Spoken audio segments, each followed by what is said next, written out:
How's she going, boys? Mike here. Welcome back to Grapey's Workshop. Boys, it's a nice day today here at the camp, but the bugs are bad. Anyways, today's project is I'm working on the trailer, getting the trailer geared up again for use.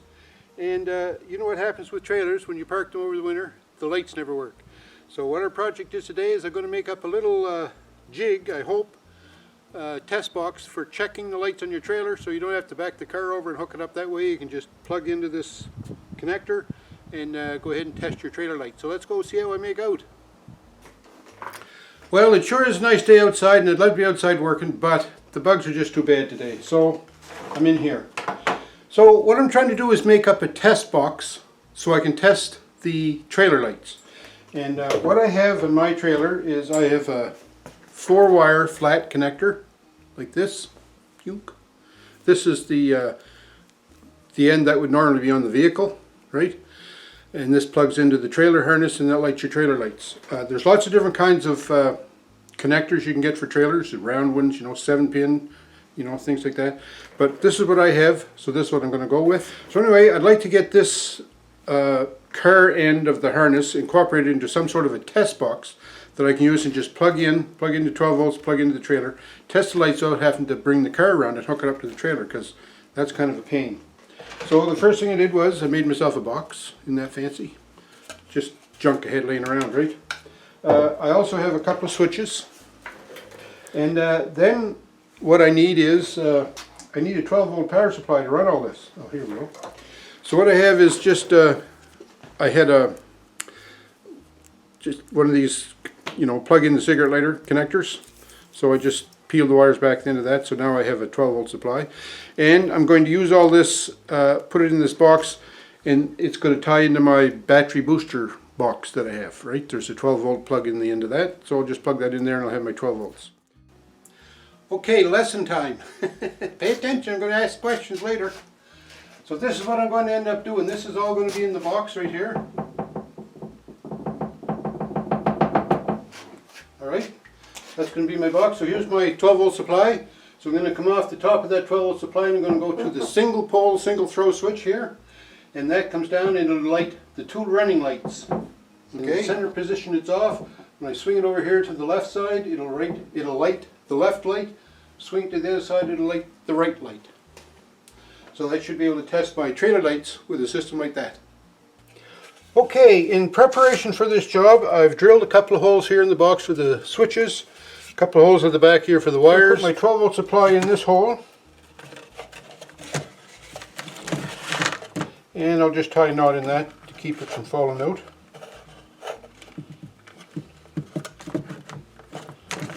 Something like that. And then the trailer wires will go in this hole.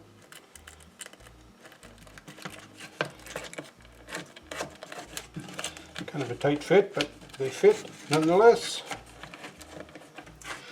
Okay, the first thing I want to do is I'm going to take the plus 12 volt side that comes from this 12 volt plug. So that's this black conductor with the white trace on it. I'm going to put 2 red wires on that. So I have a piece of heat shrink here because I'm going to cover my joints with heat shrink. So I'm just going to solder this now.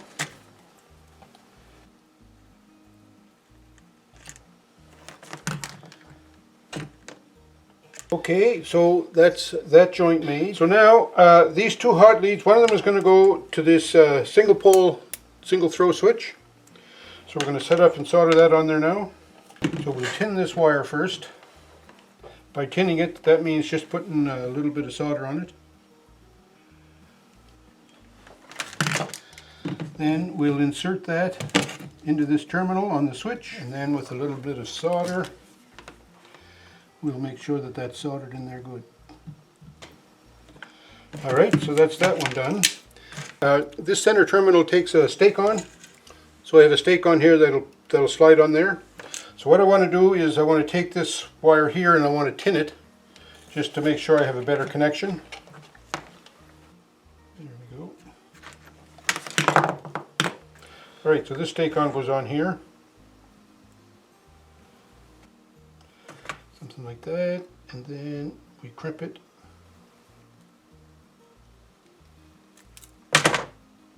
test it. There. All right. So that one is going to go on there. So we may as well hook that up. All right. I was checking for the wiring convention for a 4-wire flat trailer connector. There is a convention for that.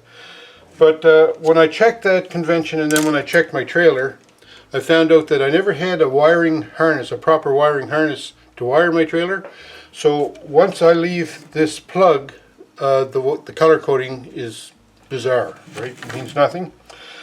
So then I did some more checking and I found that white is ground, all right? The green wire is for the right blinker. Now this is not the conventional code, this is just the way my trailer is. The green wire is going to be for the right blinker. The yellow wire is going to be for the left blinker. And the brown wire is going to be for the running lights. Alright, so now that we know that, I'm going to tin all these wires.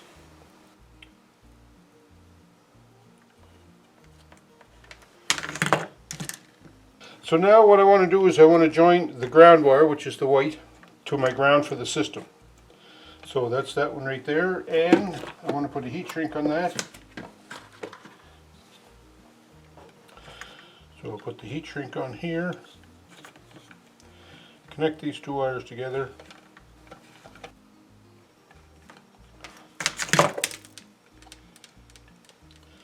Alright, so there's my ground wire connected, so I'll put the heat shrink on that later. May as well do this one, because this is the next one that needs to be soldered. I need to clean out this terminal here. So now this is the running lights, and my running lights are the brown wire. I'm going to solder this brown wire onto this terminal.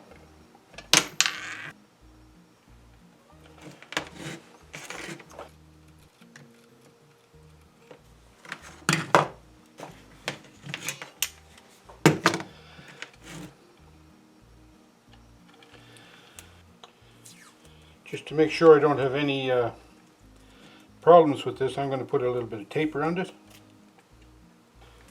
Just in case. You never know, right? Anything can happen in a small town.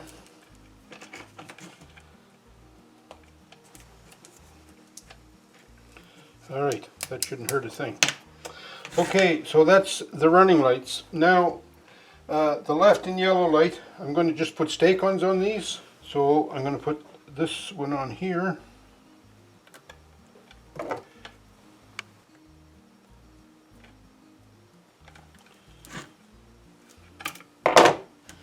And this one on here.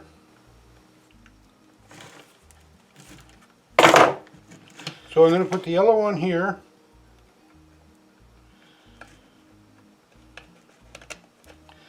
And the green on here.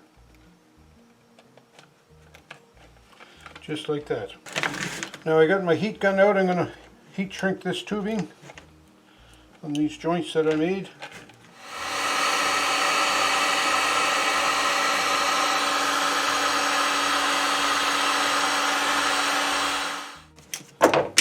And now I think that's about it. I'm going to put everything back in the box. I want to put my running lights on this side.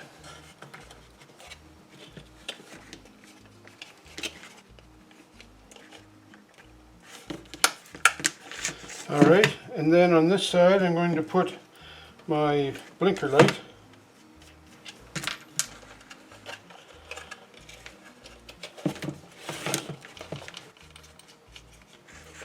Now, what I have here is a little thing I picked up one time. I forget where I got it, but it just sort of indicates if the wiring is correct. So I'm going to put this on here.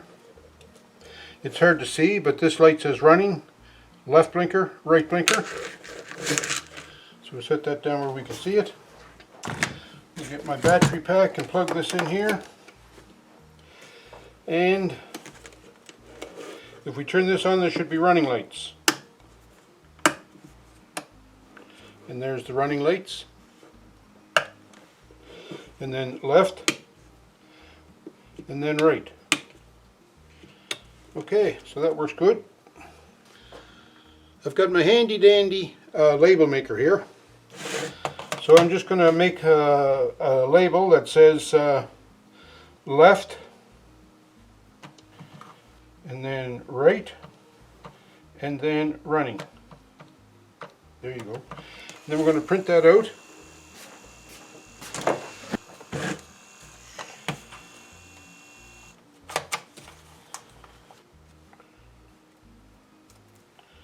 So this is the running lights.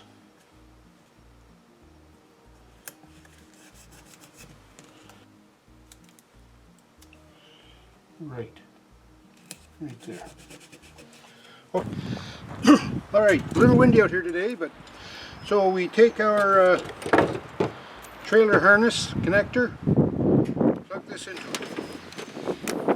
We plug in the 12-volt supply line. And then we should be able to turn on the running lights and go see if they work. Now this is an intermittent switch, so they might not be right on just yet, but we'll check them. Not sure how well you can see that, but anyway, that one is lit up. Hard to see them in the daylight. And that one is lit up. So running lights are good. Alright, and then the right side. Let's go check that. So there's the right blinker.